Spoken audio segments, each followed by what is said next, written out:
Hey, hi everyone. You're welcome to Kitchen Table Talk episode 1. I'm glad to be joining you online today.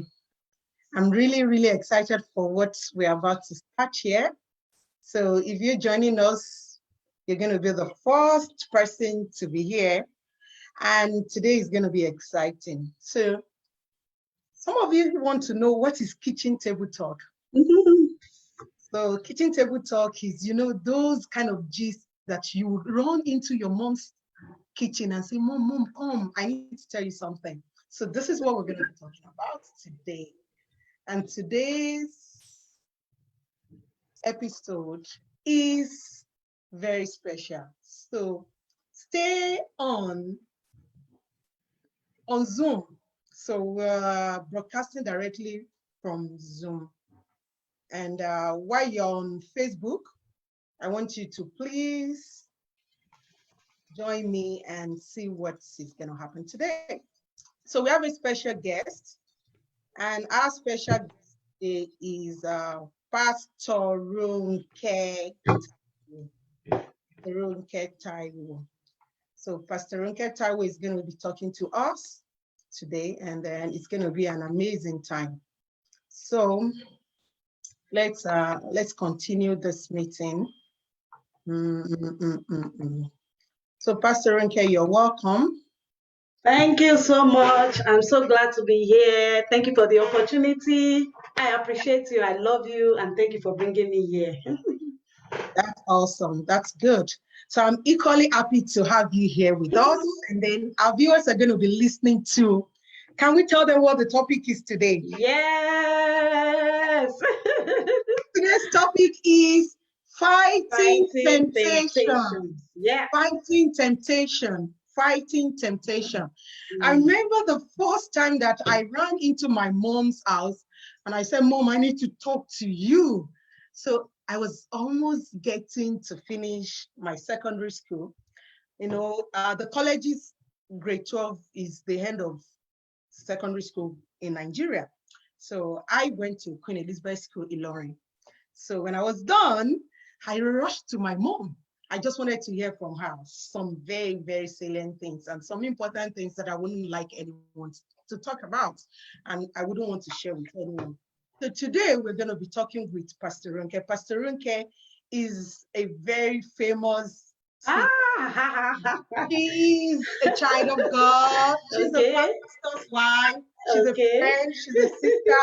Not only that, she loves to talk about everyone gets what she loves to talk about relationship and marriage. So we're gonna go there right now. So fighting temptation is the topic, and if you have any question for us, just text to 204-898-2253. 204-898-2253. We're gonna talk to you, and then you're gonna be able to hear us. So, Pastor Ronke, please, can we know you? Can you introduce yourself? Okay, let me start by, my name is Ronke Taiwo. I'm married. I'm married to Pastor Victor Taiwo of God's Family Ministries.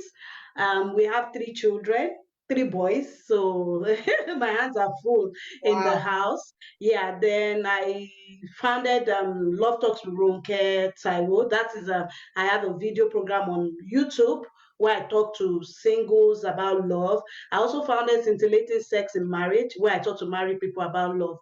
Though I talk to married people generally, but I specialize in talking to people about sex. You understand? And like Pastor Yeti, we are talking about fighting temptation, which will most likely talk to the single people, but also married people can learn so that they can teach their children. I always tell people that no knowledge is lost. Yeah. Before I got married, I listened to marriage tapes, how you can take care of and when I listen to them, I remember my roommate then in school, is it today you want to get married? Why are you listening to, but I was able to prepare for the time. In fact, before I was married, I was already helping some married people who were facing problems in their lives because I gave myself the opportunity to listen. So if you are logged in today, you are lucky. You are in a generation where information is so readily available. When you need information, you can really get it. So I think that is basically all. I'm a child of God. I love the Lord. I love to do His will. I love to follow Him. I also work as an administrator with a firm, so I have my hands full.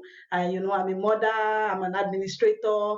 I'm a pastor's wife, and I'm a counselor, relationship counselor. But Wow. a lot of things. But I believe God is my strength, and He has been helping me. So that's basically about me. I'm not that famous, so but maybe Sister Yeti that is already famous will make me famous. By today's yeah, so Okay. that's just it. That's just it. Yeah. That's very So good. if you are That's watching on very Facebook, you can share the link so that others can learn from it. If you have children, you can call your children. You have teenagers, you have young people, you can call them to come and join us on this program. I believe they would be blessed. Thank you, Pastor Ronke. Thank you so much. Thank you. Yes, ma'am. You said something that fighting temptation does not just end with singles. And but today we're going to go with the singles because honestly, I remember I was talking to you on the phone yesterday saying, I don't know how the single ladies are coping right now and what's with the going to be lockdown. going through their hearts, their mind. And for some of them that are in the courtship season, maybe yeah, that they're planning to get married soon. So what are the things that is going through their mind? So I have a question here that was posed to me by a very, very wonderful sister. So I'm going to ask the question. So every time that we talk about do not lust over things and things like that. So I'm going to go a little bit scriptural. So this program is inspired by scripture, but engaging socially. So sometimes you'll be hearing there's a balance. Yeah. So we are inspired by the scripture and inspired by the preaching of the gospel. So now the question is, every time a lustful thought occurs in my heart, I feel like I've let God down. How do I let my mind get transformed? As the Bible says, resist the devil and he will flee from you. How possible is that? Because right now, I'm just feeling very, attracted to my fiancé, and I feel like, oh, how aren't we getting married very soon? So please, how can I really, really resist the devil? Yeah, I think let me start from the fact that attraction is normal. It's a normal pull that everybody has, or let me just say majority of people. Maybe some people don't have, some people don't experience it, maybe due to some medical issues. But for anybody that is okay, it is normal to be attracted to somebody, especially somebody of the opposite sex. When you become a teenager, your body grows, things change, you start developing, and as you develop all this part of the body, you develop, it also affects your emotions. I was telling somebody that even as a married person, I still have fluctuating emotions sometimes. I notice that when my period is getting close, maybe I know that my period will come in the next 1 or 2 days, I start getting cranky. You understand? I shout at my children. I'm not just myself, until it comes. But I had to get to a place of being self-aware that, okay, why does this thing happen? And I noticed, oh, it is when my period comes. So I prepare for it. So at that time, I try to be my best self. And, so I always tell people to be self-aware. You understand? What are your triggers? What are the things that makes you feel like, when I was younger, I used to watch a lot of films. I love watching movies, and I noticed that when I watch romantic films, it heightens my emotions. I would just the urge. You just feel like, can me not there? Let me look. Let me get somebody that will hug me, or hold me. And those films can be so real. Like I said, the mind does not know the difference between acting and real life.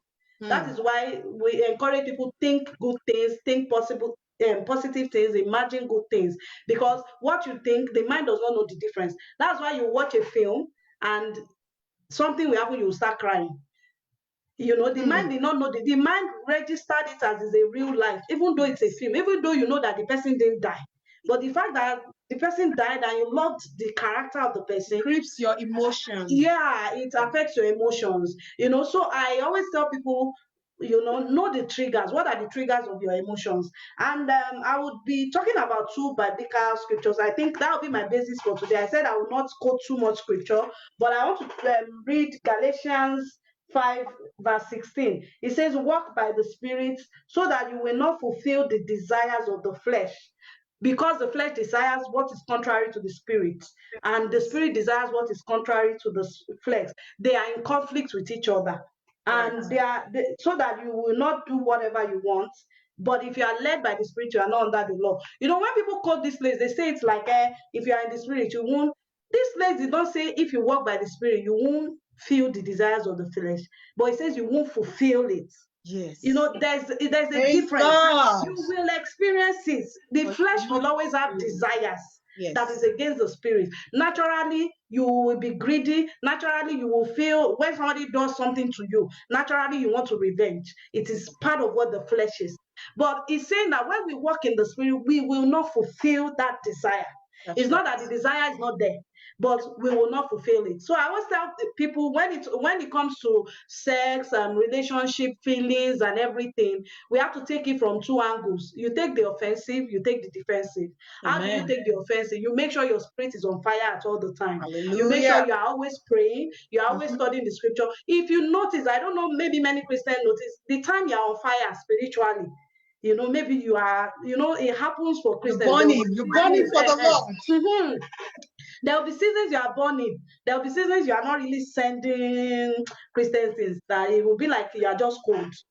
If you notice, if you watch your actions within those two times, Yes. they are so different with each other. Because when you are burning for the Lord, you are in the spirit, you are walking in the spirit, it helps you not to fulfill the desires of the flesh. It keeps you at alert. I will share a personal story. There was a guy around me when I was in the university. The guy was just getting close to me. Normal. It was not that he was asking me out to. We were just friends, and he was just so getting close to me. too close. Kind of friendship.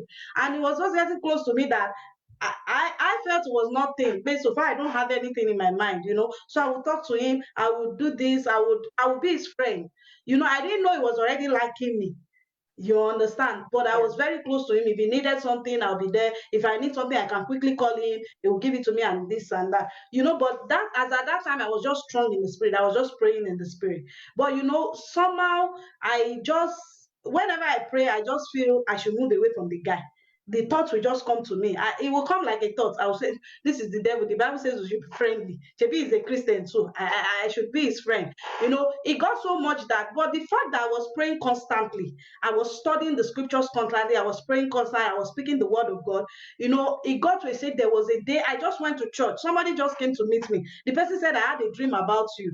He said, you are about to fall into sin. And if you don't take time, you will destroy yourself. The person was just okay. I was like, I didn't feel. We used to have all those it was just a direct talk to me. I believe it was just God that just pitied me, that this one. I didn't know the guy had plans to rape me.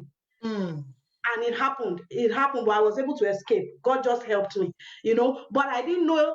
All the while I've even been talking to me, he has been suppressing his feelings, until the time he wanted to just express it. But I just use that as an example to say that when you are in the spirit, there is a way the Holy Spirit will help you. The Bible says that the Lord knows our weaknesses. It's not something we hide. It's not something that I don't want God to know that I have sexual feelings. He knows already. It was the one that put it in you. Because he knows that one day you will get married. That's right. You understand? One day he wants you to give back to children. And if you don't have sexual feelings, you won't sleep with your husband, you won't be able to give back to children. He wants the world to increase. So it was the one that put it in you. But what he said is that it should be used within a context. As pastors' wife, I was telling somebody, when you see singles, they are doing so many things. Some of them say, I cannot hold myself.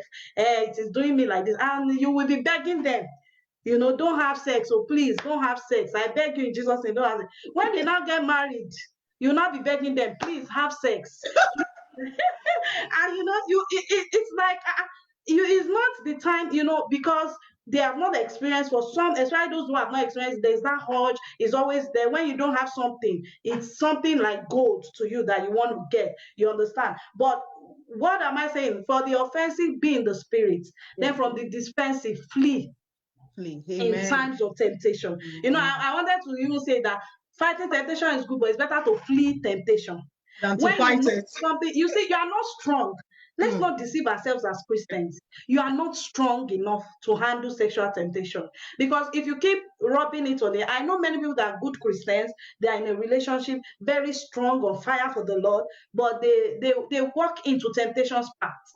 They go and visit themselves in the night. They stay in the same room. They say, "Shebi, we are Christians, nothing will happen." The guy went to visit the guy. They sleep in the same room. They say, "We are born again, nothing can happen." Do you understand? So don't think of the fact that you are strong. No matter how big you are, there are many people that fell for sexual sin, even in the Bible. There are many, even people that are pastors that fell for sexual sin because they didn't flee in time. You know, when you start thinking of somebody too much, you start thinking of it, you have to flee, especially if the person is not in a if the person is in a relationship with you, you have to talk and set up boundaries. Amen. What are the boundaries we will, you know, what are the boundaries we will put in our relationship? Yes. You know, the way I talk about sex now, people will be like, this lady, you were very bad as a singer. I was like, my husband, I didn't even kiss him until my wedding day. I didn't kiss him like this until my wedding, because it was part of the boundaries we set. That okay, it just starts little by little. One day it's peck, then later on you say, why don't you? The guy will shift it here a little bit. Before you know it, the mouth has gummed together. You know, when it comes, it doesn't come out easily. Yes. You know, it will roll out. You know, little by little. Sex. Most people that fall into sexual sin didn't start once. You know, it started little by little, and they didn't set the boundaries in time. So you have to know that, okay, this is what I want to do. Then you set the boundary. Let me not talk so much, because I believe there are other questions that will come. Thank you so much.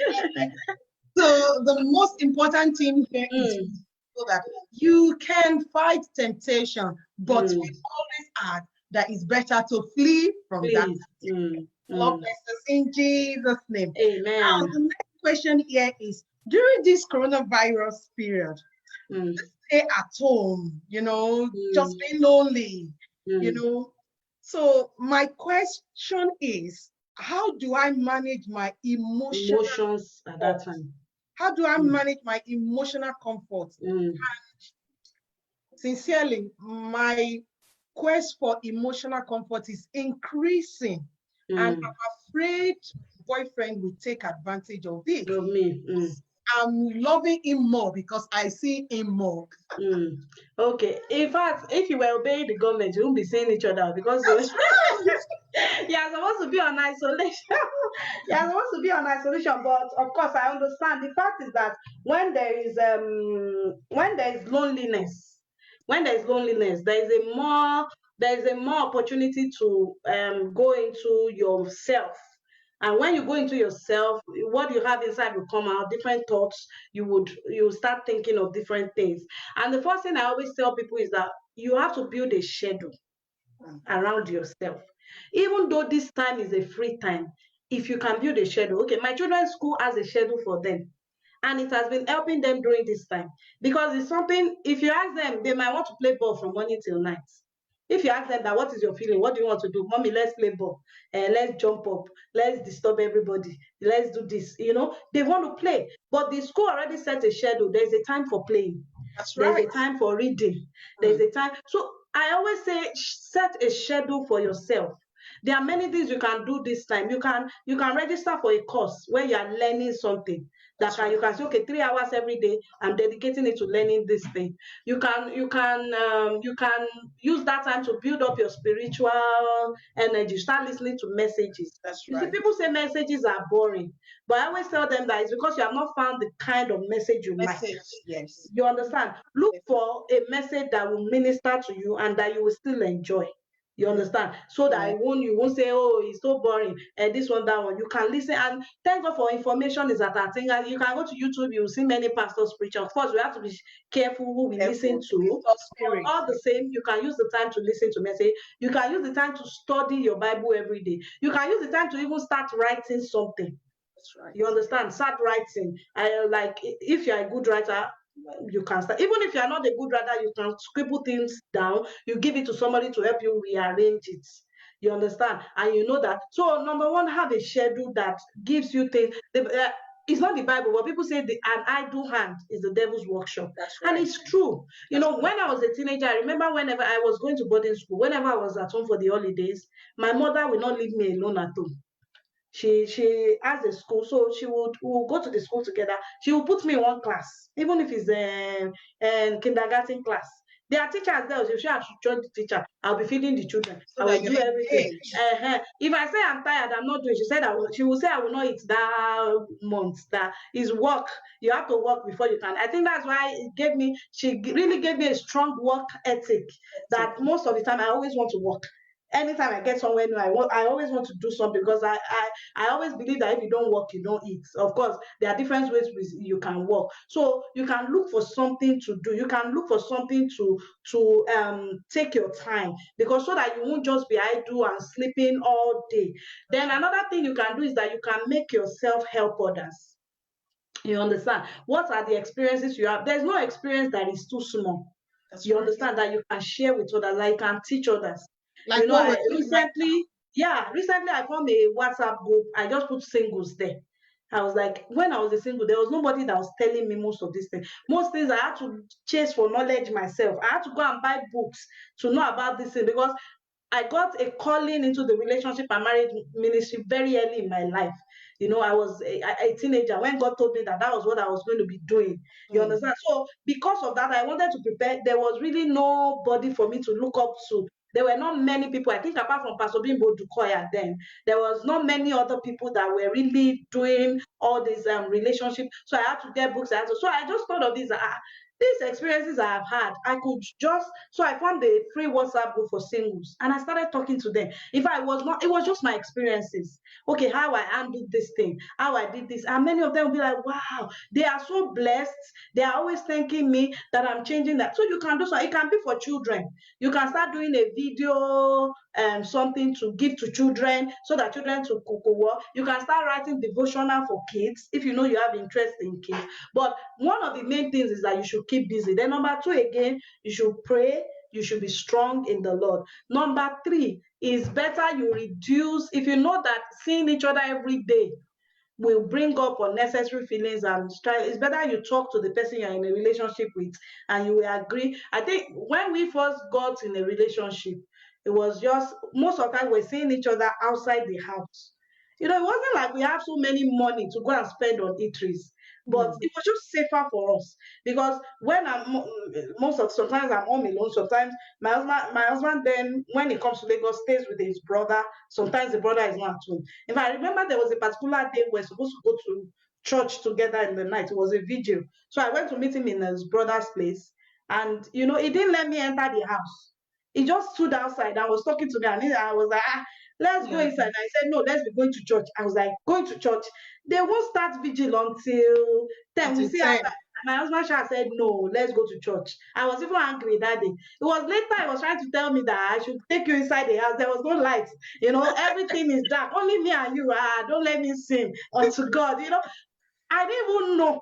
I just felt, why doesn't he want to? I even thought maybe the house was dirty. He doesn't want me to see it. Mm. You know, I was just thinking of different things. But, you know, he was able to say, okay, let's go. So we went to church, we went to sit down until people came to start. We're gisting, we're talking. You understand? So Yeah. we built a safe place for ourselves. But coronavirus, you might not be able to go out and gist and, you know, but you can use technology. Then you can, there are also technology, that technology has made things easier. You can talk on phone. You know, it's not likely you'll be kissing yourself and doing different things on the phone. You can talk on phone. I remember when I started a relationship with my husband, we were far apart. My husband was in Ife, I was in Lagos, so it was very far. But we got a SUG phone. We were in Nigeria then, not in Canada. We're in Nigeria. We got an SUG phone. We'll pay, I think, 15 naira per day, and we'll be able to talk all day free of charge. So it will just charge 15 naira per day and we'll talk all day. So whenever I have money, I will pay the 15 naira. When he has money, he will pay. So if he has paid the 15 naira for the day, he will tell me, don't bother paying your own. No, let's not waste money. You know, so he will be the one calling me that day. If I was the one that I'll be the one calling him. And we're able to build a lot of closeness even by talking to each other. You know, because if you can share the right questions, talk about the right things, it will help you. People are boxing me with questions. I have this question, Questions, okay. and I would like us to treat it. So, Okay. yes, so some people feel that distance relationship is a Okay. bit helpful, but someone just wants to know, is it a sin to do, talking, texting on phone and kind Okay. of feeling sexy on phone? Ah, Mm. it depends. Oh, me, It's good to be I would feeling say, sexy on okay, phone. sexting. I think they call it sexting. They call it sexing. Sexting. If it is a married couple and they are not together, Mm. and they do something like that, at least they are married. You understand? Even for that, I don't advise people. I tell married It's not people, good. if you are Yeah. apart, maybe one is in Nigeria, one is in, and you are doing sexting, you at the end of the day, you are arousing that person Yeah. wherever the person is, and you Yeah. are not there to satisfy the arousal. Do you understand what I'm trying to That's say? right. You are using your words, your text to arouse the person, and you are not there. You know, it's another thing when the person will come home in the night in the office. Like sometimes I do it to my husband does it when, or maybe I'm in the office, is somewhere else. He can text me Oh, that I'm waiting for you. tonight will be great. You know, all those things. I need to reply that you don't have the power for me. I will finish you. You know, and things like that. But we know we will see each other that night. Yes. So somehow we are building our sensual, Yes. but we know we are married and we'll Feelings. see each other in the night. But I always advise people who are far apart is not the best. And for singles, don't even go there. Yeah, that was where I wanted to go to, because Mm, basically I want to believe that this person is single, and the mhm, question is it okay to call my boyfriend, my fiancé, or my fiancé to be, and discuss a little bit of, sexual move mm. and thing like that? Is that Yeah. righteous? Is that I don't, I don't, for people that are not married, I don't mean, they could talk about sex before marriage. It's not bad to talk about sex before marriage, but it should be within a certain context, and there should be a line. Like I said, the way, okay, you are talking about sex before marriage. Okay, what are the things you think you will want in marriage? What are the things you think you will like? This and that. What are the things you are looking for? Sometimes those discussions can come in. You understand? Okay, you can even ask yourself, what are your fantasies in sex? You know, okay? because what somebody likes might not be what the other person likes. And some people will get married, it will become a problem. The husband will say, I want you to do it this way. And the lady will say, it is a sin. Do you understand? So, And if but can it that becomes, kind of discussion, so we're talking about the fighting temptation here right now. So sometimes we get to a point during courtship that, for example, as a church, that we go through with our young adults, like we want to marriage get married. counseling. And then we get to that point that we talk about sex. So many a times we usually just go on the face of it, so that it Yeah. doesn't bring about unnecessary Unnecessary. and everything. So, but if you're going to be honest to one another, how do you make such communication be truthful and also be godly? How do you handle such communication when it's just the two of you? Two of them. Like I said, most of the time, just build boundaries. For example, you're talking about sex. What are the things that maybe somebody is half naked or both of you are on the bed? You know, it's not the right place to talk about sex. Right, you know, because when you talk about sex, it actually stirs people up. You know, because sometimes I do phone counseling for people, couples that have sexual problems in their marriages, you know, especially men. Most men will complain to me, my wife is frigid, she doesn't want to do this. So most of the time I do phone conversations, I speak with the wife, I talk with her, I purposely speak some words, you understand, to bring it up in her. Yeah, but they are I will married. purposely do it. Say, you are married, you have to do this and this and that. But most of the time I always want to know, is your husband around? Do you know, is he coming tonight? I hope he has not traveled. You know, before I start to stir you up, if I want to know that you have your husband too. It's not that I will not stir you up, you just look for one Ekaite down the street and say, hey. Why Ekaite? Why not? Why not Aruna? You know, so like I said, it's about talking about, for me and my husband, like I said, we use a lot of eateries. We would meet in eatery. We might not even buy more than drink. We might not even buy food. I will discuss. In fact, we discussed about purpose. We discussed about, that was when I told him about the calling God gave me about Give to marriage you. and Yeah. relationship. He told me he will go into ministry, and we discussed a lot of things. So while discussing those things, we might just always put sex in it a bit. But like you said, it shouldn't be that you now explain everything and you say, okay, this is how I will do my leg, or this are no, you are unnecessarily stirring up yourself. But Okay. talking about sex in itself, it might not be a bad thing. It might Thank just you, be ma. okay. These are the things we need to know. I think I would really, maybe I'll write a book on questions people can ask in courtship. Yes. Because I Yes. know many people are in courtship, they don't even know what to do in courtship. That's good. You just heard it now. Yeah. So is going to be coming out with a book. Question you can ask. We can ask in courtship. Yes, because Okay. I know people that in courtship, they will just be looking at each other's eyes. You understand? When they see each other, you are beautiful. The girl too will smile. They are, you are handsome. Oh, everything. Everything that will stir up emotions. That's the only thing they do. And when That's they look right. at each other, they get tired of looking at each other. Yes, and then they have to move on. They have to go to the next Let me level. just kiss. Let me just do this and that. So there might be things you can discuss. There are even practical things you can do together. I tell people there are 3 things you can do in courtship. You can pray together. You can play together, then you can stay together. Hallelujah. Play, Amen. pray, and stay. When you pray, you can pray about anything. Then I and my husband were praying almost every day. In fact, my mommy will be like, "Oh God, pastor, no, this one that you are praying all the time." No, you don't even want to hear my own story. When myself, tell us your story. We were put on strict fasting. I became this lean. During at the wedding, I looked like someone that they just plucked from a tree. It wasn't well. We're going to talk more about that.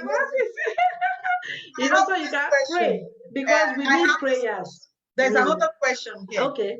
So this person say, I know that sex before marriage is a sin, but I'm afraid I might not be able to stop myself because my fiancé, I might lose him. That is serious because most of the time, if you ask me, I will tell her the truth that she should forget the fiancé. Yeah. But most people, when we talk about emotional things, most people have to get to that realization themselves. Because you can talk till tomorrow that this person is not the best and they will still do what they want to do. You understand? So I believe the lady has to really be strong about her convictions. What are your personal convictions as a follower of Christ? Are you just following him because my mom is a Christian and we go to church? Or did you yourself, you have an encounter with him, you studied yourself, he ministers to you, that, and when we look at it, even this sex that we are shouting about, I know people that their relationship broke because of it. Because a man is naturally a hunter. You understand? Especially when they are not yet married. Hunter, that I want to get her. He will do everything to get her. You understand? But when sex gets involved, the interest will drop. Then it will not be the girl chasing the man. That's right.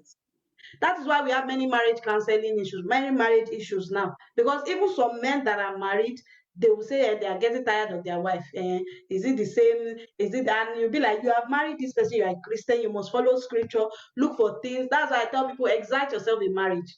Think of things that will excite each other, do new things, go to new places and things like that. Because even marriage, sometimes you're tired of seeing the same face every day. As even as a married couple, not to talk of you are single, you are not married, it doesn't have any commitment to you.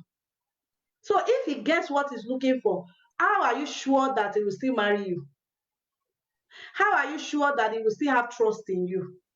How are you sure he will believe in you that, okay, this person will keep herself? Because those are I always say, it's not even about Bible. Let's look at it.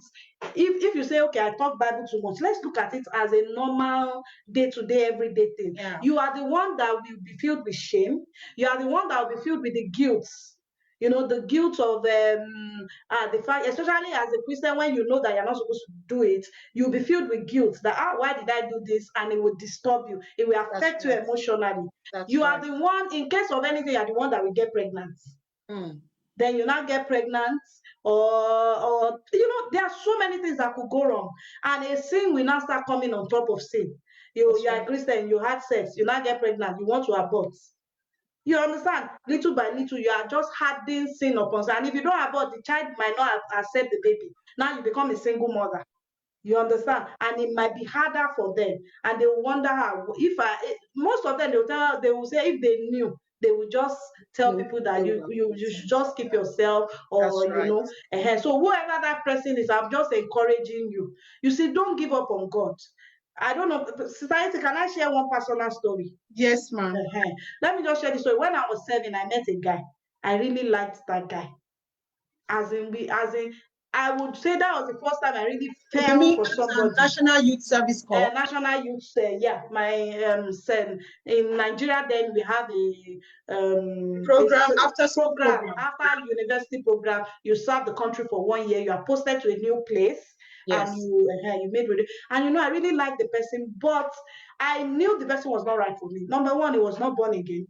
Number two, it was a Christian, but it was of a sect of religion. I don't want to mention the name because some people might be member of that sect that didn't believe in the Holy Spirit. They didn't believe in baptism of the Holy Spirit. They didn't believe in speaking in tongues. So the doctrines are different from the doctrines. Totally different.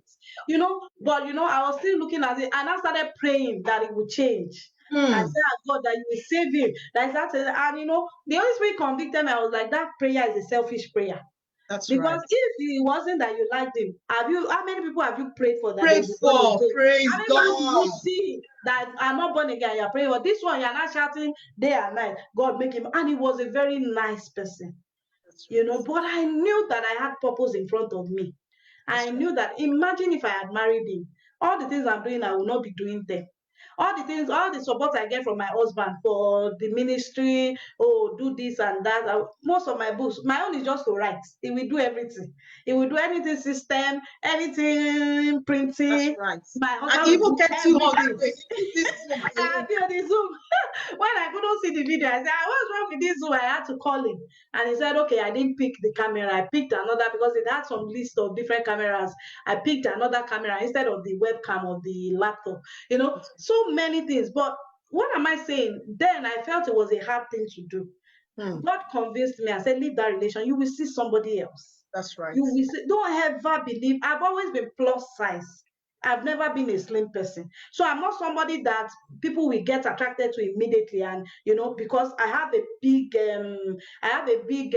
frame that is not like many of the friends I have. So I have that low self-esteem that means I'm big. If I see somebody now, let me hold on to him. But, God just convinced me that and this guy was very handsome. That's right. Dark, it was tough. But when I now met him, he was more handsome than the guy. Hallelujah. He was taller than the guy. Oh, all the physical attributes that I saw in him, I still saw in this my husband, and he was able to love me even more than the guy, and still we were able to fulfill purpose together. Because marriage is not only about I just love you and both of you hate each other or hate what each other is doing. He's a pastor now, then I now say I hate ministry. What kind of wife will I be? You understand? Or I want to be talking to people. My husband does not even send me. He's not even born again. He doesn't even speak in tongues. I now want to pray for people to be receiving the Holy Spirit. Do you understand? There will be so you have to know what kind of person are you. Then believe God that He will still settle you according to His terms. Yes. Don't think of it that if I leave this one, hey, how will I get another one? Some people do it and they still married person, and you might still good. You might have a good marriage, but it could have been better. Yes. If you marry somebody that believed in the same things. Wow. Thank you, Pastor Ronke. We're just going to... I've talked too much. No, you've not talked too much. You were still on. But I just wanted to chip in so that... Okay, thank you. This time, this is the coronavirus stay-at-home lockdown period. Yeah. We thought that it's necessary to let you know that please keep the distance. Keep the social distance. And that's why the two of us are not together here. That's why we're doing Zoom.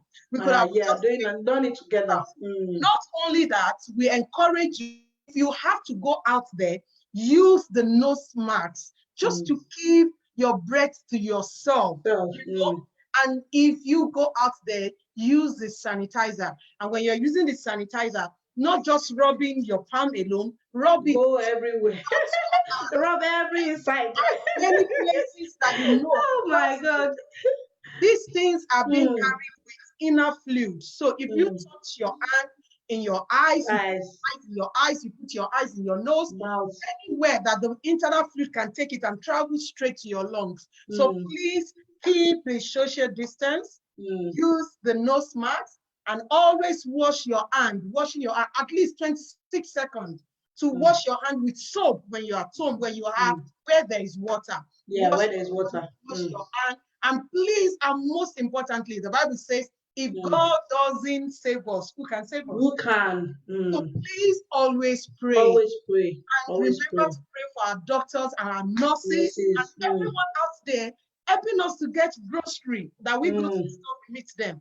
Let's mm. continue to pray for Pray them. for them. I believe, and I believe, I join you in belief that God can make this virus to be impotent and powerless. Amen. Yeah. Pass in Jesus' name. Amen. Amen. Amen. Okay. We have another question here. Let me see what the question is. Okay. It looks close to how do I still keep my feelings? Okay. Okay. Okay, now, are there experiences that we can relate with to help me resist this sexual urge? Are Temptation. there experiences? Like I'll just be sharing some funny situations I have been in and other people have been in, and I could, maybe it's a sin. I don't know. Maybe I had to do a sin to get a smaller sin to get out of a bigger sin. But I Yes. know that I've been in a situation that I was locked in a room with somebody and the person wanted to have his way on me. Wow. You know, so I had to tell the person that I'm on my period That was so that I what should escape because they had locked the door already. Jesus. And I knew that if I don't look for something, so he said I must promise when will I come back, that in fact I should sign agreement. I said I will sign that. In fact, me, I've even been looking forward to it. Yes. God, that will come back. That as soon as the period is finished, after how many days, You will come back. I will come back. Because I just wanted to get out of that situation, and I was able to get out of it. I know another one of the female friend that was coming from night vigil. You know, all this when they finish night vigil early in the You're morning. tired. You know, and she's walking home. Instead of her to wait, you know, some people would feel my house is not. Let me just walk home. So she was just coming from night vigil. She noticed two guys following her, and they were trying to gist that they could rape her. As in, she just sensed it. Of course, she didn't hear what they were saying clearly, She but she just said felt they were following her, and so she didn't know what to do. She was confused. Everywhere was dark. There was nobody passing. You know, she knew that she would be in trouble. So she just saw a tree, and in Africa we could be very there are many, what do they call it here? When they do superstitious. voodoo and Yes. And we so can be so superstitious. so she just went to the tree and started eating the tree and started giving Pretending like she's incantations yes. like that she wants to enter the tree, and she told the people that these two boys that they are coming, they are the meat she wants to use for the sacrifice. And you know the guy Oh started my running. God. They Oh my, started running away from her, you know. So later when she was talking to me, I was like, it's God that gave you the wisdom. And she said, but she like, I said, tell God to forgive you. You have lied, but at least you were able to save yourself from that situation. So what it just means, of course, it doesn't mean start lying around, but it means yes. that how much do you want something? Yeah. How much does that thing mean to you? If something is dear to you, you will do everything to protect that thing, even if it takes you lying. You understand? Maybe let me just say your child is in trouble and the police wants to come, and at that point you want to save that child. So you say, she didn't do anything. Oh, She's she not at was home. not She's not here. I haven't seen her today. she, you know, you would want to. So how much does your virtue means to you? How much does that body means to you? You know, the Bible says that our body is not our home. Yes. We were bought with a price. We were not just bought with money, we were bought with the blood of Jesus. Right. And it says that we should honor God with our body. So how much does the honoring of God means to you? Because if it means so much to you, you will do everything to even prevent the situation. It was that situation that happened when I said I was in a locked room with a guy. Since that day, I just started a rule: don't go to a guy's house at all. no matter how much you trust the person. In fact, if the person is the president of your fellowship and you want to go and discuss fellowship matters, take another person, be 2 or 3. I would like to take us to something that happened to me right now. So maybe this is going to help us. We're going to discuss about how we can also help our young adults that are about to get married, our 16 and above kids. So while I was in school, in secondary school, I was from a Muslim home anyway. So my mom would talk to me and tell me that, oh, don't have boyfriend, don't do this, don't look at a boy. If you look at a boy, there's this thing that will transmit to the between the two of you automatically. So make sure. So I went to a girls only school. I went to a secondary school that is girls only. So the situation that I found myself was that I now prepared myself that, okay, my mom and dad already told me that don't do anything, don't look at a boy until you finish secondary school. So I was readily preparing for after secondary school. Then I'll be looking at boys. Well, I was looking at okay, now no, they've told me that it's after secondary school. So I waited. In fact, I didn't have my period at secondary school. All my mates, they were having big boobs and everything. Nothing. I was just flat there like that. I was like, what's happening? Nothing. So I finished, and I was a little bit like brilliant. I don't want to.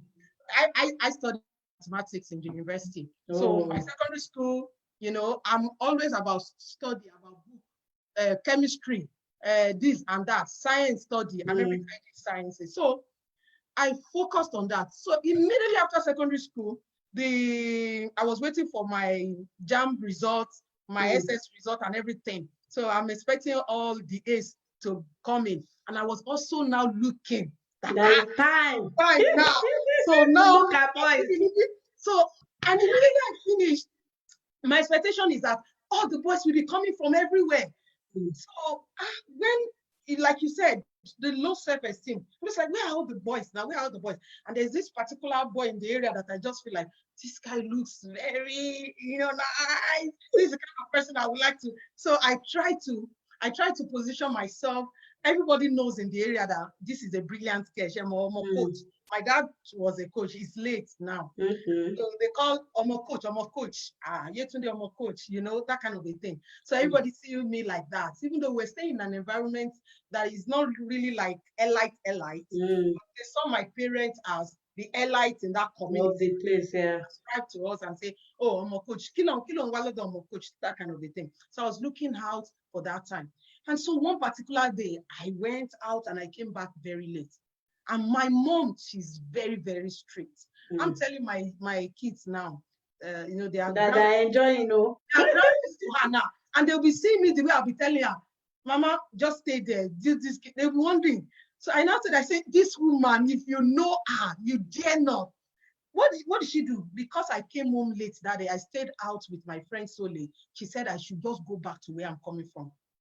Just go back to where we are coming from. Just go back. And I stood in front of our house. I sat in front of our house.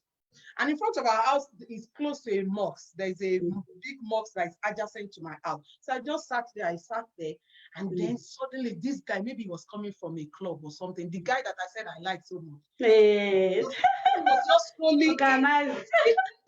He's a popular, kind of guy that everybody would like to. So I was just looking at him. I felt like, okay, this is the guy. And I just said that. And he now came to sit beside me in front of my mom's house. And started talking to me.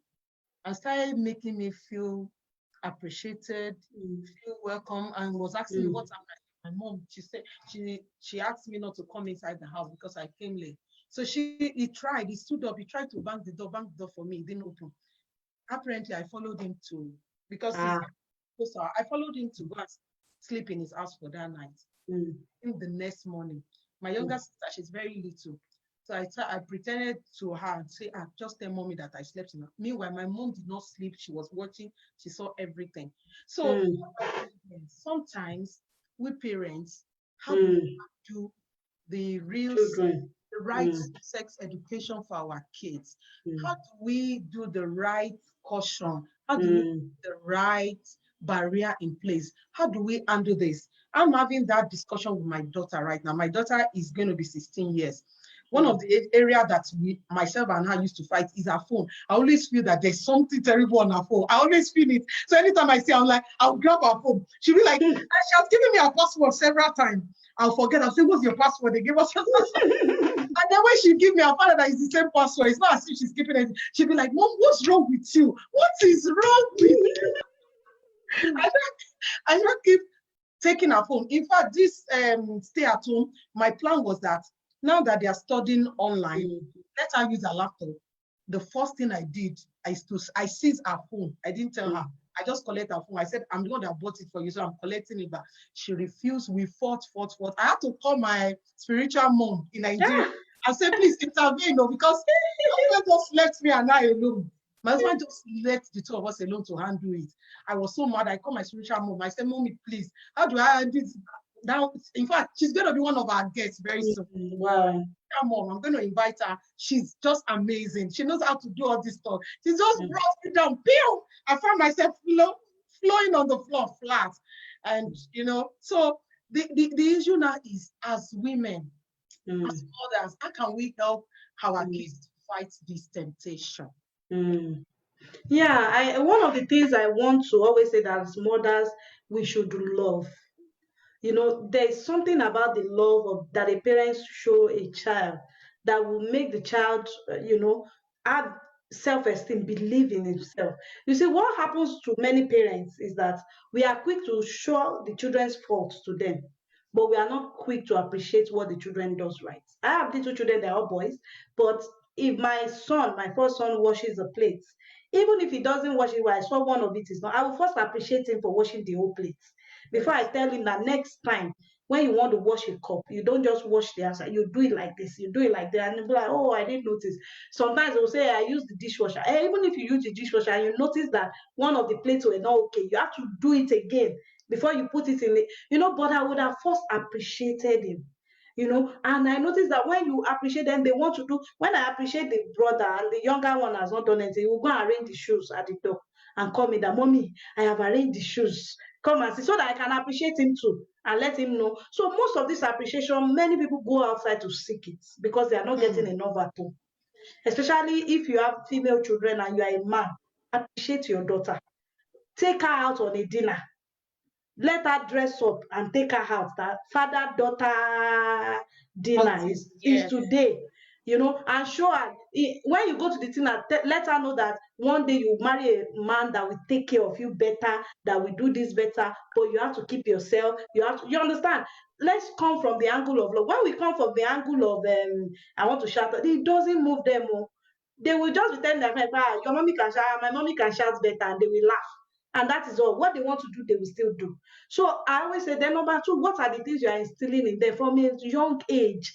Instill the right values.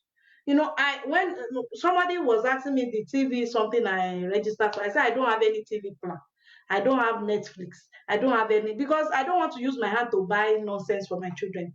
You understand? So most of the time they watch YouTube and I will vet whatever they want to watch.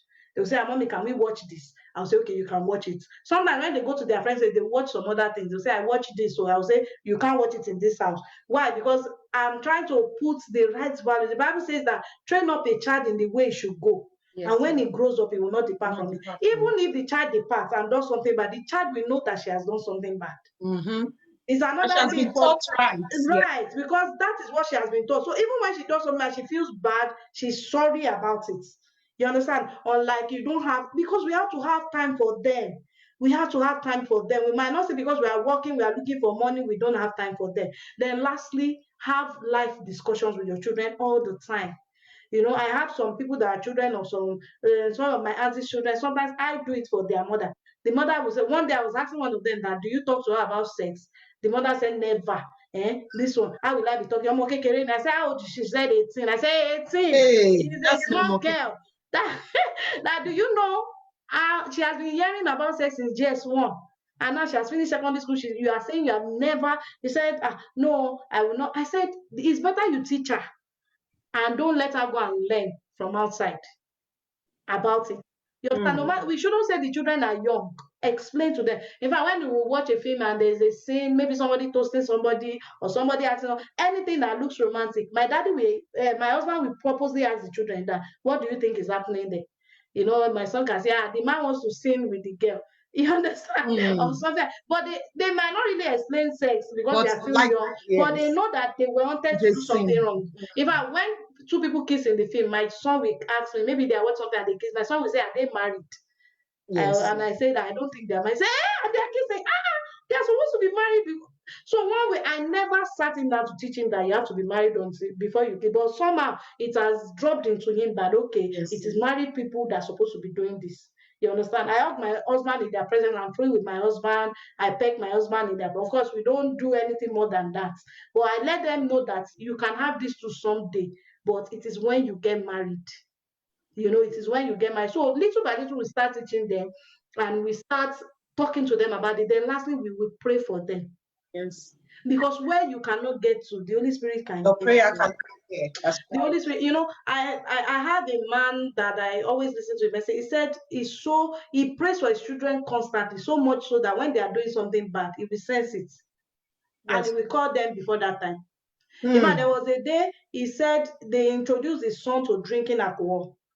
And that he dreamt and he saw everything that happened in that house. He saw how the friends were convincing him, and his son said, I don't drink it. And my daddy doesn't allow me to drink it. And the friend convinced him that he should just taste it.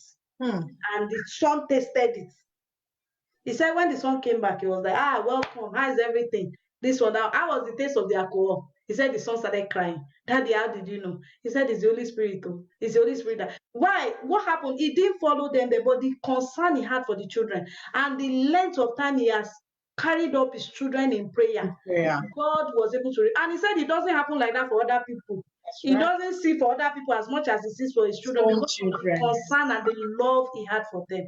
So everybody's story might not be saying you might not even see anything. Always put them in prayer. That wherever they are, they should not forget God. Wherever they are, the Holy Spirit should minister to them. Wherever they are, if I pray for them that they will meet friends that will encourage them to, do spiritual things, and things like that. I believe if you can do all that, Iyoku is on that choice, that you have done your best. And we shouldn't blame ourselves. Some people, maybe their children gets pregnant, before marriage and this, and they start blaming them. If you have done what you can do, shouldn't blame. And at the same time, you shouldn't throw the child out. You see and know that God is God. Amen. Amen. Okay. I wanted to take us to another part of fighting temptation. So let's assume I am I work in an office, and so we're going for conference, like a 3-day or with other people. And we're going to be put in the hotel. And there's this, guy that you like. fellow in the office that I really like so much. We usually eat during lunchtime and everything, but now we are going out there alone. And this feeling started coming. Wow, it's an opportunity to. You didn't feel like, I'm going to have to mess around with this person. So how do you resist doing the wrong thing, knowing fully that your husband is there at home? What are the steps that you can take on that journey, on that schedule? Yeah, I think one of the main things I always tell people is that you have to be realistic to each other. If you are married and you can't tell your married partner anything, that is why even as women, we have to grow a level of absorbance. You understand? In fact, I always tell my husband that if you are tripping for any woman, let me be the first person. I am the first person you should tell. I am your counselor. I will counsel you out of it. If I will deliver you out of it. And my husband will be like, are you thinking evil of me? I say, I'm not thinking evil. I'm just telling you that you can trust me. Open up to me. You can open up to me. For me, it has not happened to me, but I think there was a time I used to chat somebody on WhatsApp. Person was helping me with a project, and we would talk, and because I talk a lot, he would gist with me, would gist. Sometimes we just late, and of course I didn't count that I was married already there.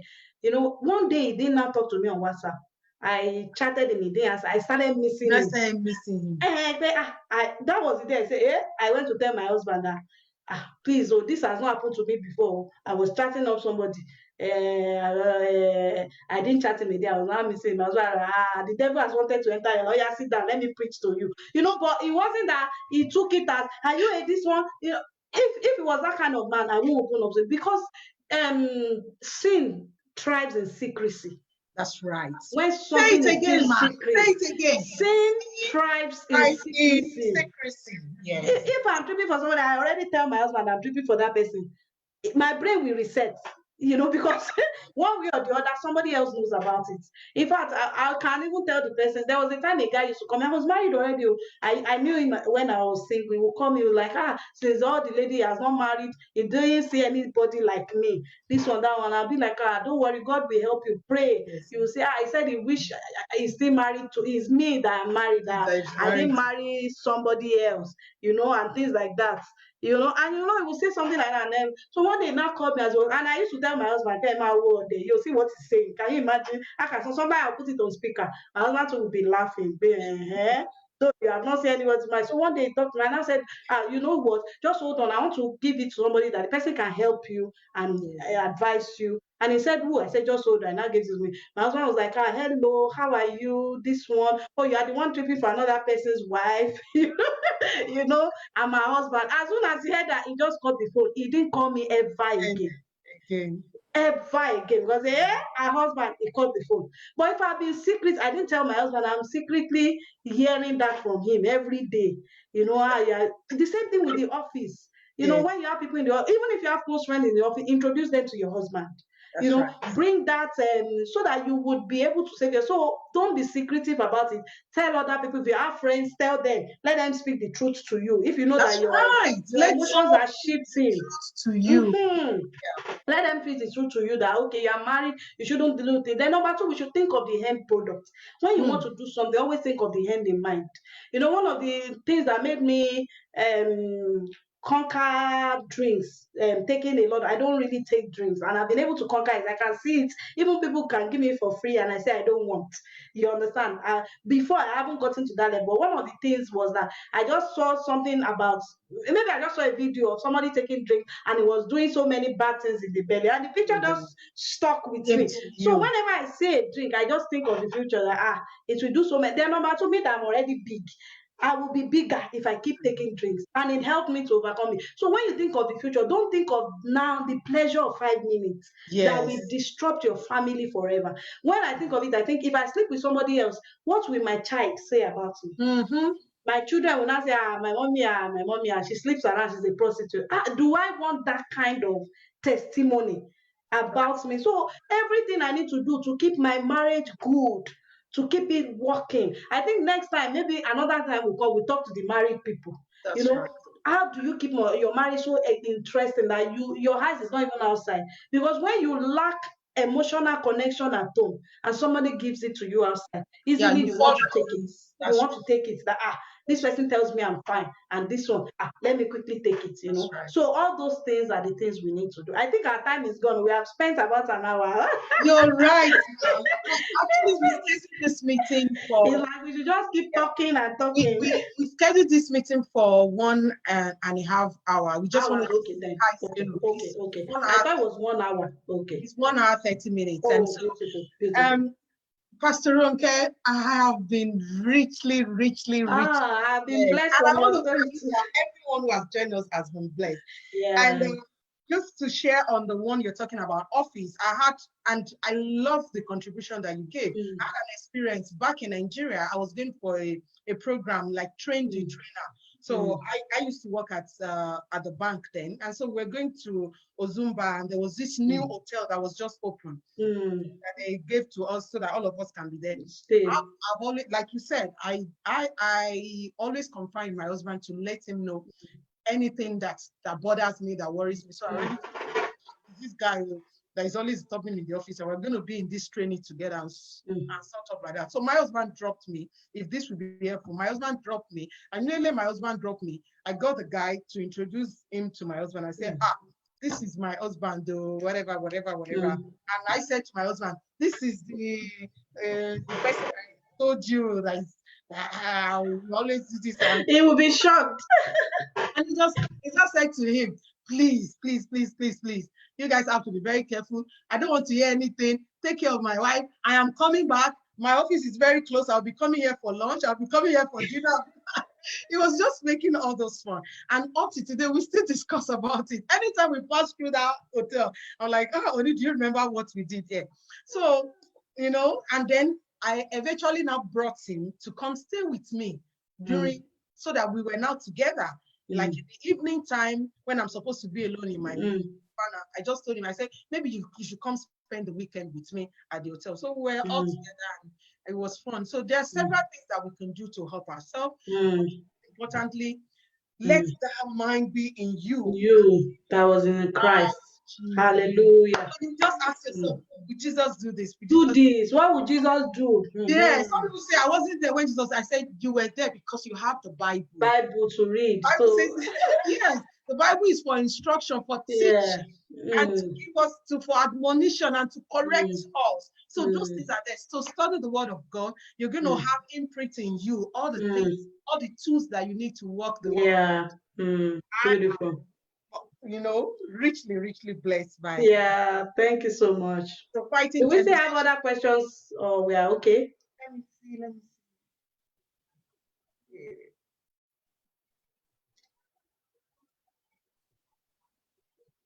I think there are 3 questions. That's all. Okay.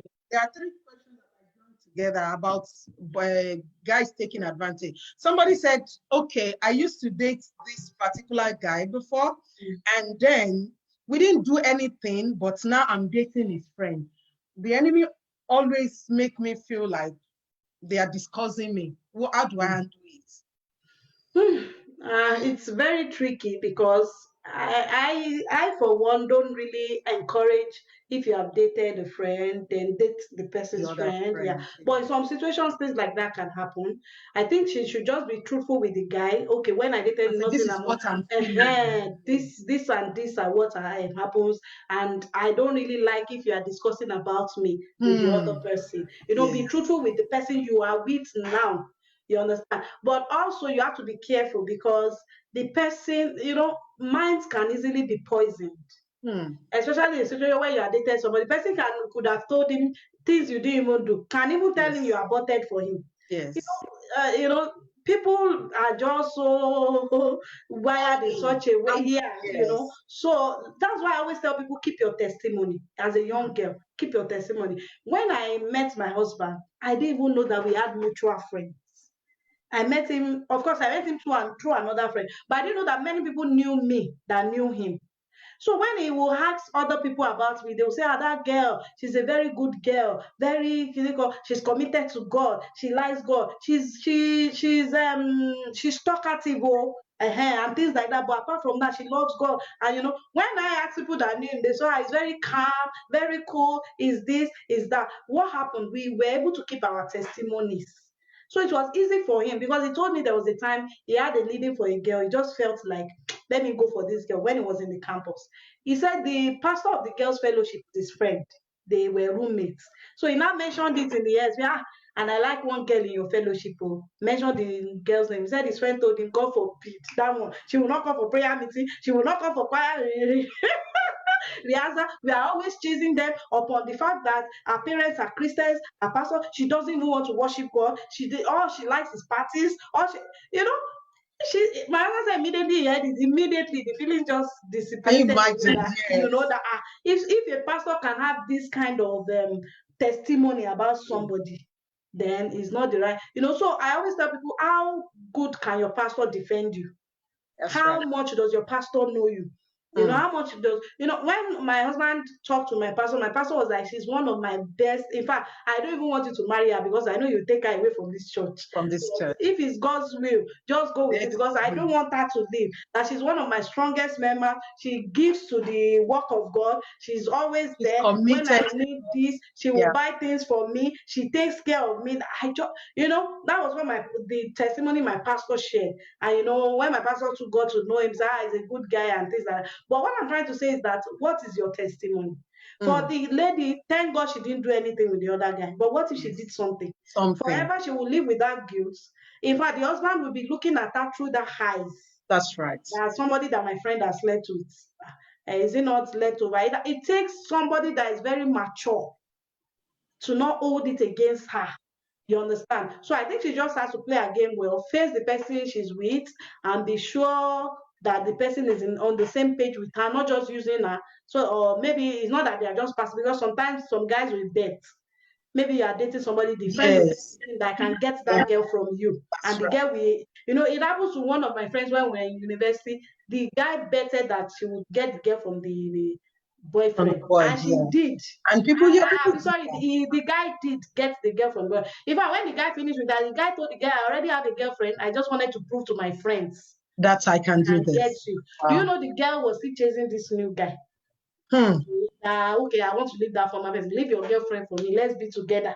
You understand? And the guy started telling the girl that I'm tired of my only bet. I bet she's even chasing me around. Right, and the girl became an object of conversation.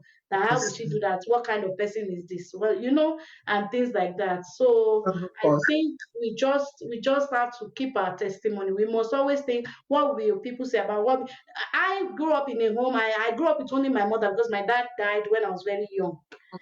I always think of it that if my mother hears this thing about me, how will she feel?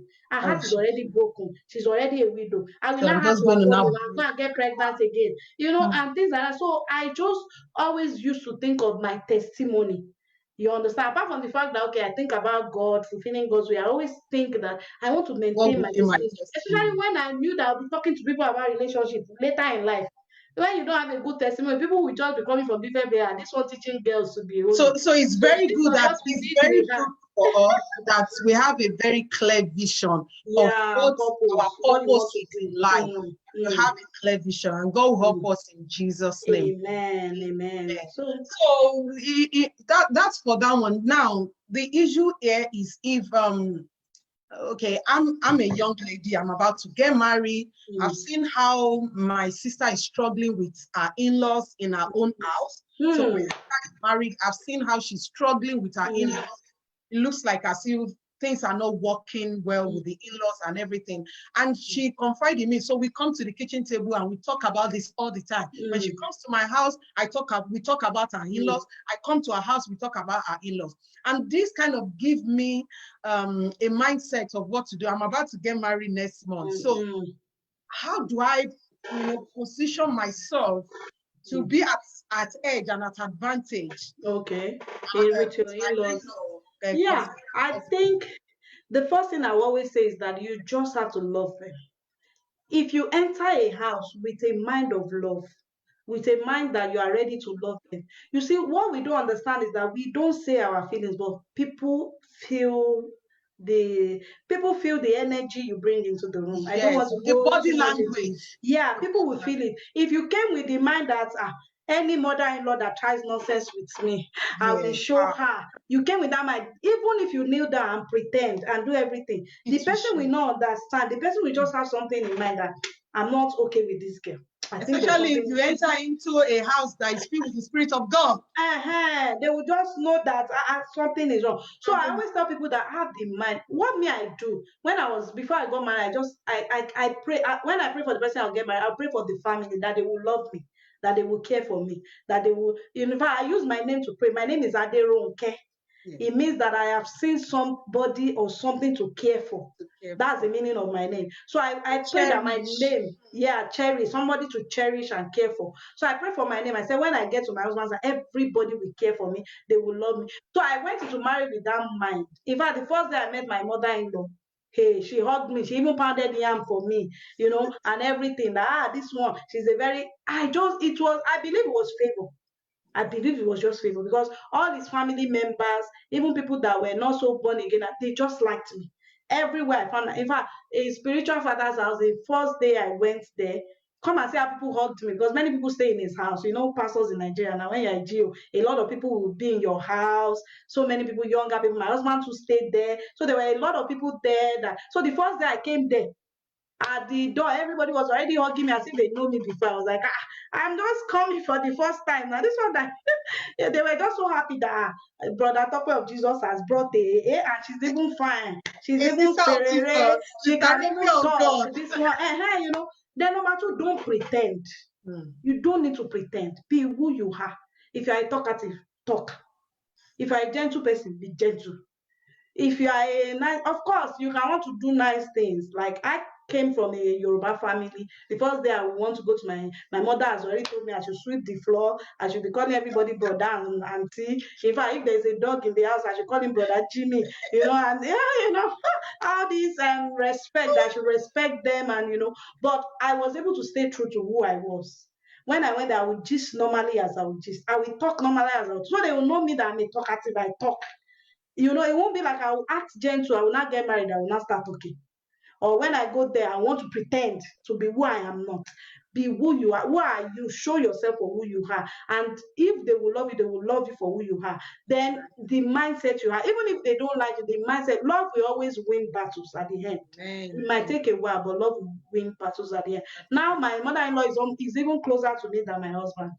You understand, calls me, we talk. In fact, when I was in Nigeria, she was virtually staying with us because then, because of ministerial things, I usually go and minister in different churches, different youth programs and things like that. So I will always want her to be around because I want a female touch in the house so that my children, she can cook for them, make sure they eat, and you know things like. So even me, I will be using phone to disturb her that when are you coming, because we stay in the same town, but she has her house different one. I'll be like, it's not good though, you left us on our own, you don't want to come, you know.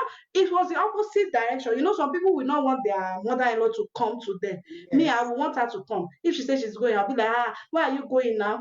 Please now, don't go, you know. And we were able to build a good. But of course, for me, it was easier because she's a Christian. She's a pastor in the Redeemed Christian Church of God, an ordained pastor.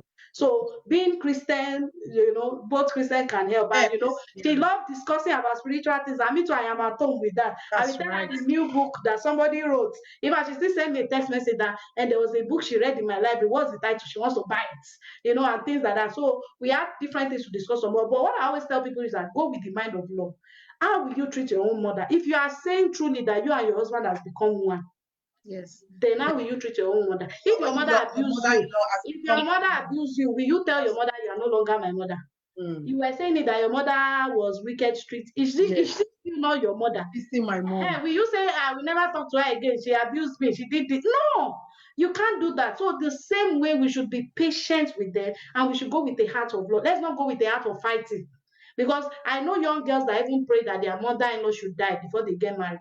And when they say something like, I said, your own mother too will die. Because the prayer, the seed that you sow will come back. I will ask her, does your mother have a male child? If yes, I said, even that male child, the fiancé will be praying that your mother too dies. So when they hear that, they'll be like, me, I don't want my mother to die, you know, and things like that. In fact, I was telling somebody that if me and my mother-in-law and I go to my son's house, when I will be praying for the daughter, God, I'll say all the good things you are doing for me, your own son's wife will do it to you. You understand? If she's not doing good things, she will not like it. You understand? So you must understand that, okay, this person has been in my husband's life for years. I cannot come and say because of that, he doesn't have mother again. That's right. Then the husbands too should help. Mm-hmm. The husbands too should help. Yeah, because they are the ones that can defend the wife.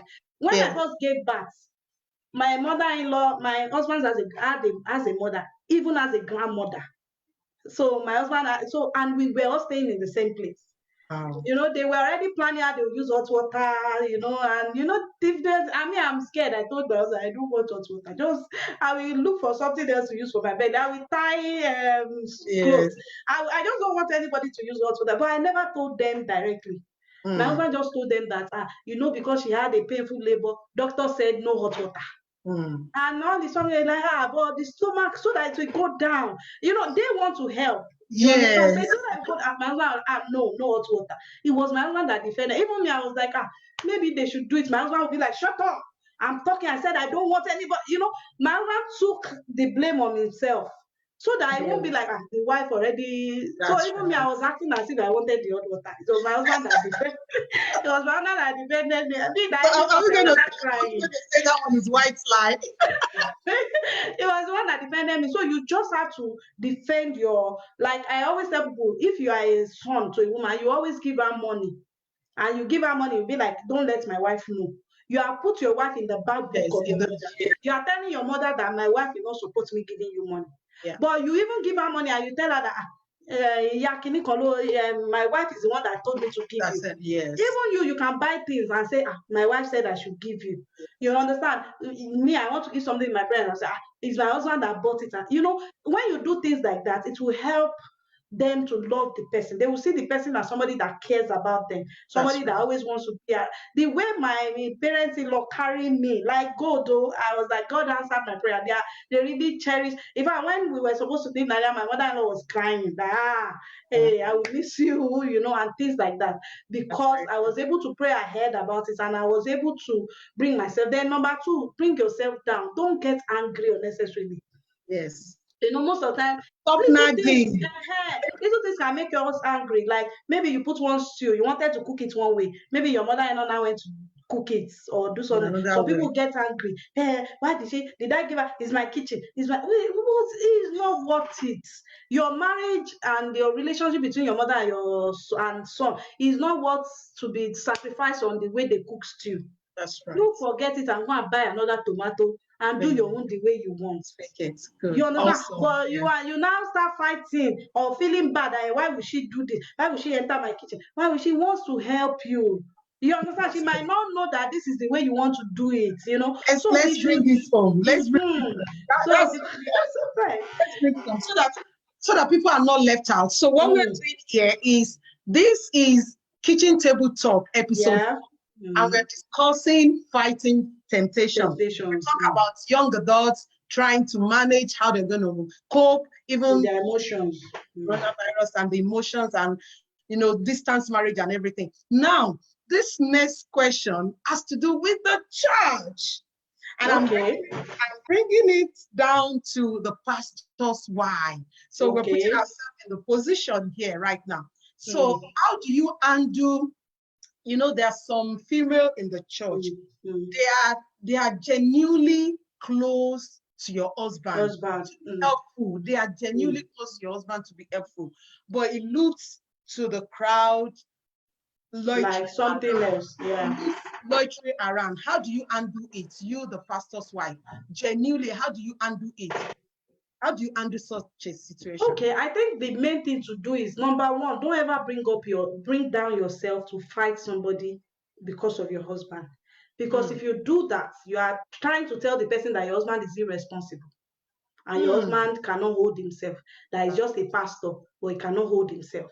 You are telling the person that I don't believe in my husband if you do that. I think the only time I ever had the experience that somebody directly that was in my church, I think sent a text or called my husband that I like you. Every time I see you, I used to think of you. I was very mad. The next action was for me to just go and meet her. So we discussed it with our spiritual parents, and his wife told me, don't discuss with her. I think the pastor was like, tell her to come and see me or something. I will handle the situation. I will talk to her. But you don't discuss with her. In fact, even when you see her, greet her. Behave as if you didn't know. So after it happened, my husband already told her that I've told my wife everything you said. In fact, I showed my wife the text. The lady became scared of me. In fact, there was a day she didn't know I was coming, and she was coming, and we met each other. So she couldn't run back. She just knelt down and greeted me. I was like, how are you? I even put my hand on her cheek. How is everything? How are you doing? How is life? This one, we don't see you in Bible study again. Why are you not coming to Bible study? How is everything? This one now. I could see that she was shaking. Yeah. She was almost, and after I greeted her, I went. I just left. The reason why I didn't talk to her was that there was no way I would talk to her without me being emotional about it. There's no way I would talk to her without me being in a fighting mood. And it's just not worth it. You understand? It's not. I was the first person my husband even told that, can you see what this girl is sending me? So it's not like he had a mind to do something with her. So I shouldn't bring out my frustrations that you find it's because my husband is attractive now. That's why you. Yes, so if it's not fine, you will not. it's appealing You will to not see people. it. So number one, in cases like that, as a pastor's wife, the first person you need to talk to is your husband. Because we sensed it. Do you know that this particular girl, I didn't know, I just sensed it. And she's so nice to my family. My child, my firstborn then was a very small girl. This girl, when she's coming to church, will buy chocolates, sweets, and the girl is late now. She died when she was 7. May God rest her soul. But she will buy, I just told my husband that I'm sensing something about, I don't like this girl. I don't like, in fact, I don't want her giving my children anything. My husband was like, hey, you have come again, this one. I didn't know. Immediately it happened. My husband was like, you said it though. I didn't even think of it. You understand? Why? Because as a woman, you sense things. A woman has a stronger sense of perception. The only thing is that she will not be able to explain. Yeah. She might not be able to explain why. She will just be around that person that and she this will is feel. bad, this is all. Yeah. So if there's a situation like that, you can tell your husband you have to reduce your closeness with this girl. Not even because of me, but because of your testimony and what people will start saying about you. Yes. If they see you alone, in fact, there was a time there was a girl, my husband wanted to take her somewhere. They were both in the car, in front of the car. The girl sat beside my husband, and it was just a normal girl he was taking, and like 3 different people called my husband after that, this girl is a prostitute around. We know her very well. What was she doing in the front of your car? My husband was like, I'm even scared. I don't pick people again. Let me just be going. Why? Because you don't have anything. He just took her a lift from one place to the other, and everybody was already suspecting that. Yes. Hey, this girl, why are you taking her lift? In fact, this one, and many people know me and my husband together. So, in fact, I will be the first person they'll say, hey, mommy, people like me a lot and things like that. So you must also talk to your husband. Okay, if you feel you are getting close to the girl, there should be a line. There should always be a line. For example, my husband does a lot of deliverances when we're in Nigeria. Wow, we're almost done. Just 5 minutes more. Program, when he will pray for people, he makes sure I'm always there. I'm always there. So if he takes fasting before we do the delivery, we'll do the fasting together and I'm there. Because when you are delivering people from the spirit of lust and they start dancing like snake and you are the only one there with them, things like that. There are things that could affect your testimony. So you as a person, you must always be calm and maintain your home. Just always talk to your husband, let him know. Then number 2, why will somebody be close to your husband if the person is not close to you? You have to check that one too. As a pastor's wife, you are the one that most likely is more even encompassing and friendly to people. So when people come to your house, they want to eat. Is it not you that will give them food? Is it your husband that will go and serve them? That's so right. You two should show interest in that person. If the person comes to your husband for counseling, you two should join the husband and counsel the person. So let them see you as a formidable front. Wow. Thank you, Pastor Runke. Our time is gone. Looks like we're almost ending this Kitchen Table Talk episode 1. But because we're going to end this very soon, I just think that there's many of us that we would love to, join each other in faith, in prayer. So we're going to take like 2 minutes to pray. And then after which we're going to announce what's going to happen at episode 2. Episode 2 is going to be, we're inviting a pastor friend from Ottawa. Okay. No, she's from Toronto. She's from Toronto.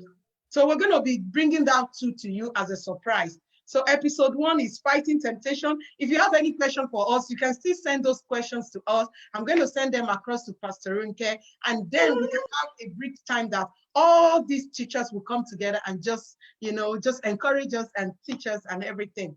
But remember, Kitchen Table Talk is inspired by the scripture and engaging socially. And so whatsoever we have heard us say here, we're saying it because we don't have any understanding of our own. We don't have any wisdom, any knowledge of our own. Our experiences are not even enough experience for you to go about what you need to do. But we have one that we hold dearly. Is the wisdom from God. Hallelujah. Is the understanding from the Holy Spirit and the teachings that will follow. So we are inspired by that. So if there's anyone here right now and you need us to just agree in prayer with you. We just want you to close your eyes and let's just pray and say, Father, Lord, we want to thank you for the opportunity to share, even in this discussion, in deliberation. Thank you for as many of us that are at home, that we are worried, we are concerned, and things looks like as if they're not working well, but we know that you are in our boats to take care of us. You are in this storm to seize the storm. Amen. We know that you're taking care of us. Amen. Concerned about all our concerns. And so, Father, Lord, we give you all the praise, we give you all the glory. Is there anyone in this group, in this chat room, that still is looking to understand who Christ is, to understand you better, meaning they want to give their life anew? Maybe they are even pastor's wife, they are deaconesses, or they are deacons, or they are pastor themselves, but they just feel there is a new thing. I want to understand God better. Father, we ask, oh Lord, that you minister yourself to them. There's no better understanding than Christ himself showing up for you. And so, Lord Jesus, we agree that you will take hold of them, you will help them to understand you better, you will give them a new life in the name of Jesus. Father, we bless you. In Jesus' mighty name, we are praying. Amen. Amen. Amen. Kitchen Table Talk is just glad to welcome you into our home, and we're glad that you're doing this with us. We've seen that a lot of you have joined us, so we're sorry that you couldn't come into the Zoom. Yeah, Zoom. So that I won't be over our teachers clearly, so that we can hear our teachers clearly. But feel free to text me if you have any questions. Feel free to text me if you have anything you want to ask me, you want to contribute. Our Kitchen Table Talk episode 1 has just ended, and joining us now, let me announce the date for the next episode. It's going to be Monday the 20th. Monday the 20th. And the time is 4 p.m. all the way from Toronto. We're going to be talking to Pastor Yemisi Aladesua. Pastor Yemisi Aladesua is going to be our guest speaker. And I'm going to keep the topic. Pastor Ronke will be the one to give it later in the day. And so thank you. God bless you. Thank you so much.